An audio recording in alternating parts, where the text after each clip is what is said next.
It's well known that the subject of Tchaikovsky's great Fifth Symphony is fate, or predestination.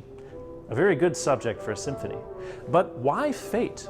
And why did the subject of fate cause him so much pain and strife? You may also know that Tchaikovsky was chronically depressed, self-conscious, and hopelessly vulnerable to emotional mood swings. Tchaikovsky was raised by two exceptionally sensitive and emotional parents. His father would tear up at practically anything. He wept if he had to spend a day apart from his children, and heaped an incredible amount of affection on Tchaikovsky every day. His mother was much the same, and her early death when Tchaikovsky was 14 was the first true tragedy in the young composer's life, one from which this so-called child of glass would never truly recover. Additionally, Tchaikovsky was a gay man living in 19th century Russia. He suffered greatly from a failed marriage to a woman, and during his secondary school years at the often brutal and militaristic School of Jurisprudence, Tchaikovsky was cornered by fellow students and faculty about his sexuality and held in a room for over 3 hours, during which he was verbally assaulted and encouraged to either change his ways or commit suicide for his sinful behavior.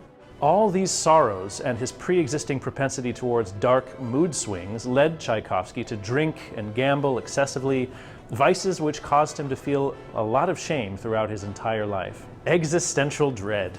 That's the main ingredient of this symphonic stew. We've all experienced it, but not quite like Tchaikovsky did. Tchaikovsky wondered why he was doomed to be afflicted with such unhappiness. This entire symphony then attempts to ask, why are things this way, what can be done about it, and where can I go from here? The fate motif begins right away in the dusky tones of the low clarinets. This theme will appear in every movement, like a lingering specter. Tchaikovsky's musical treatment of this motif is quite varied, though. In the first movement, it's either hushed and foreboding, or even brutal in its affect. And at the movement's close, we end up exactly where we started, the fog of fate enshrouding all of our thoughts. But in the second movement, Tchaikovsky dares to hope, surrendering himself to the idea that perhaps his turmoil is part of a larger plan, and that one day his suffering will be relieved. This feeling is short-lived, however, and the fate theme comes crashing back in, this time even more violently than before, leaving our protagonist shattered and stopping the music completely in its tracks. The third movement is a lively and almost frivolous waltz, as if we've arrived at a lavish ball.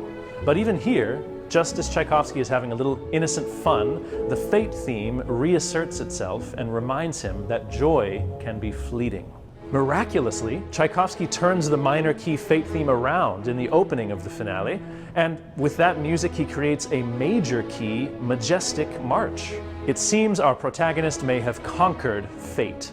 But of course, this optimism is premature, and it turns out we are only in the introduction. The stormy exposition of the movement now unfolds in a dramatic minor key, plunging us back into strife and uncertainty. But how does the symphony end? Does Tchaikovsky learn to coexist with his feelings of helplessness and the absurdity of existence? Or does he give in to anguish and lose all hope? You'll have to come and hear it to find out.